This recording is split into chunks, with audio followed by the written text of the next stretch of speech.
Olá, Brasil! Esse é o quarto vídeo em que falamos sobre cultura aqui no Clique Sociológico.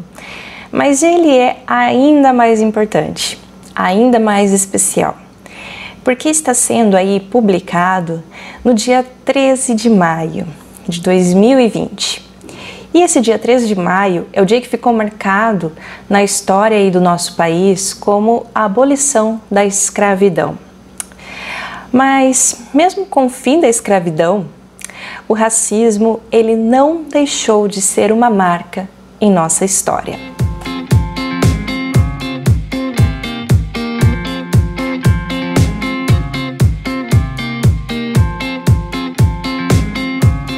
O Brasil é um subproduto dos interesses coloniais e por forças do processo civilizador centrado em uma organização social e política do monopólio da terra e da subjugação da força de trabalho, o nosso país ele se constituiu primeiro enquanto um povo e só em um momento mais tardio como uma sociedade nacional. Essa aí é uma visão adotada pelo Darcy Ribeiro, que foi um antropólogo brasileiro, quando ele tentou aí traçar para a gente uma teoria do Brasil. E ele procura responder aí ao tema desse vídeo, que é como que se dá a identidade e a diversidade cultural no nosso país.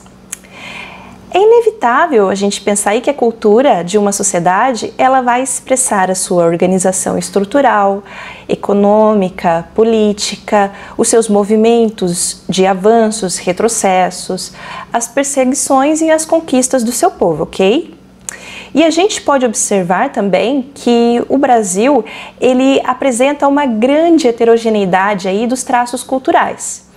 O indígena, o negro e o branco, eles coexistem em um mesmo espaço.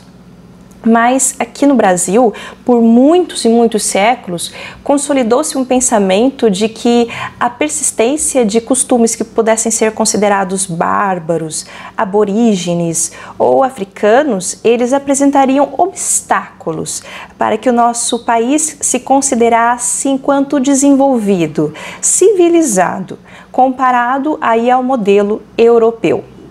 Hoje nós vamos falar de identidade cultural. E essa questão, ela tomou espaço de destaque nas discussões aí das ciências sociais, especialmente aí a partir da década de 1970. E desde então tem ganhado diversas definições e interpretações. Mas de um modo mais geral, aí ao que entende-se a questão de cultura, a identidade ela pode ser tomada aí como um conjunto de repertórios de ação, de língua e de cultura que permite aí uma pessoa ela reconhecer a sua vinculação a certo grupo social e se identificar com ele. Um indivíduo ele pode ser ao mesmo tempo, ele pode assumir ao mesmo tempo identificações múltiplas que mobilizem diferentes elementos como de língua, de cultura, de religião, dentre outros. Então, se a gente olhar dessa forma, a identidade cultural ela é aquilo que orienta o indivíduo diante a capacidade que a cultura ela possui de estabelecer relações significativas entre os elementos do meio, as pessoas, as instituições e os acontecimentos, ok? É importante a gente observar que diante das variedades de cultura, a gente também encontra aí as variedades de identidades. Cultura, identidade e diversidade cultural se interconectam. Esse contato ele gera tão diversas reações quanto sua diversidade em si. Desde a compreensão, o reconhecimento, a idealização, até o estranhamento, a negação, a inferiorização, o preconceito, a violência. A sociedade brasileira ela não está isenta desse conflito. Depois da independência do Brasil, em 1822, aí houve um esforço em se criar uma identidade nacional e dar início aí à construção de uma nação brasileira frente ao mundo. Mas começou a se perceber que talvez o Brasil estivesse muito atrás dos outros países. Um dos estudiosos que achava isso era Raimundo Nina Rodrigues. E eu vou trazer aí para vocês algumas análises que a socióloga brasileira Maria Isaura Pereira de Queiroz, ela destacou sobre o pensamento aí desse intelectual brasileiro, ok? E esse intelectual, o Nina Rodrigues, ele dizia que o atraso brasileiro, ele se justificaria nas misturas raciais e culturais encontradas em nosso país. Para o Nina Rodrigues, os problemas sociais, políticos e até mesmo de saúde pública podiam se justificar na grande diversidade biológica e cultural. E todo esse pensamento, gente, ele não é surpresa, porque o racismo ele estava presente aí nos trabalhos dos pesquisadores do século XIX em âmbito mundial e é claro que no nacional também, sendo suas análises fortemente influenciadas aí pelas correntes teóricas e filosóficas, como por exemplo o evolucionismo e o darwinismo social do Herbert Spencer, o higienismo do César Lombroso, o darwinismo social do Francis Galton, que era primo do Darwin. E naquele momento aí os nossos pensadores eles estavam preocupados com a ordem social em um Brasil aí na época da abolição da escravidão, da proclamação da República. Então a palavra era de ordem para resolver o caos e o atraso. No caso do Brasil, a maioria numérica da população era negra por causa da escravidão. Essa população ela era analfabeta e vivia na zona rural. Então, entende a preocupação desses caras? E para piorar a situação, rebeliões e lutas por independência, elas eclodiam aí por todos os lados fora do país, e algumas aqui dentro também. Então, quando olhávamos para os povos escravizados, aí Pereira de Queiroz, ela coloca para a gente a possibilidade, a hipótese, que talvez durante os 3 séculos de escravidão, não houvesse tantas rebeliões ou lutas frequentes, porque os negros eles não possuíam uma base comum, uma unidade comum de organização que lhes fornecesse aí uma base segura para que a resistência ela se expandisse. Vamos pegar aí a questão da religião afro-brasileira aí como um exemplo aí, Porque no caso da religião, que ela se distinguia em vários cultos dependentes ligados à sua origem africana.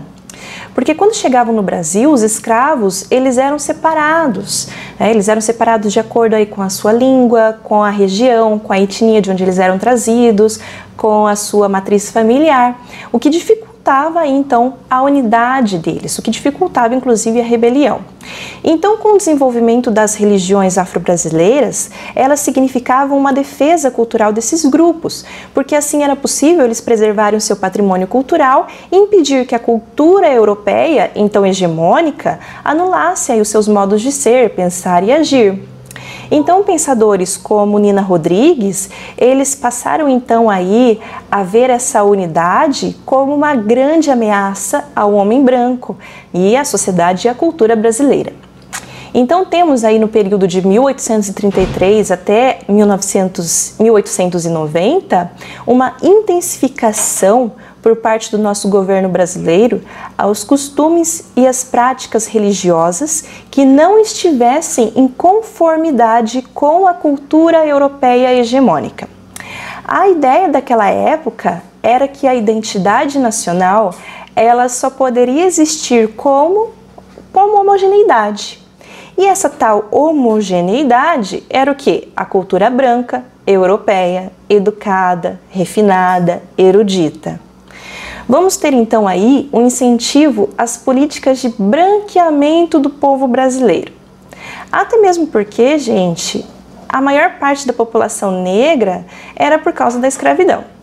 Mas mesmo com a abolição, a elite brasileira ela não julgava o povo negro apropriado para o desenvolvimento nem para a industrialização do nosso país. O negro, agora que passa a ser livre, ele vai ser marginalizado, favelizado. Então, entre aí os 1900 e 1920, temos no Brasil grandes ondas de imigração europeia. Os pensadores dessa época, como Oliveira Viana, eles acreditavam inclusive que ocorreria uma progressão geométrica com a miscigenação branca europeia.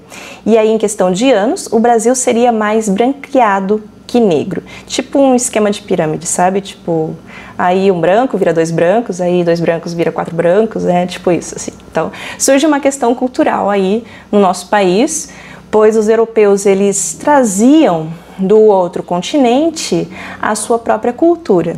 E assim, a civilização brasileira, durante séculos se firmou aí das relações entre portugueses, negros e indígenas, passa então a ser ameaçada de submersão.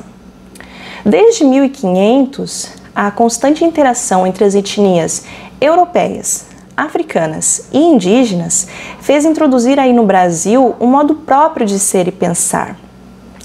Com a aculturação do Brasil pelos imigrantes europeus, que aí pouco a pouco também passam a assumir posições importantes aí dentro da esfera pública e econômica, a compreensão sobre cultura nacional, ela vai tomar novas formas. Os intelectuais, eles passam a compreender que enquanto os múltiplos traços da nossa formação, eles fossem ignorados, nos posicionando em uma escala inferior aos europeus, nós estaríamos negando aí um traço único da nossa nação. Logo, nós negaríamos a nossa própria identidade nacional. Nos centros urbanos, então, se formavam aí as favelas, né? As favelas, elas já vão sendo uma realidade e os traços culturais aí do povo afro-brasileiro, ele vai lutando para se manter de todas aí as perseguições. E essa história aí ela vai começando a passar por grandes transformações com o modernismo de 1920 e na década de 1930 aí vai surgindo Gilberto Freire e Sérgio Buarque de Holanda, com uma visão que passa a colocar o negro e o indígena também como parte da história e da formação do nosso Brasil. Mas isso é outra história que vai ser contada em outro vídeo.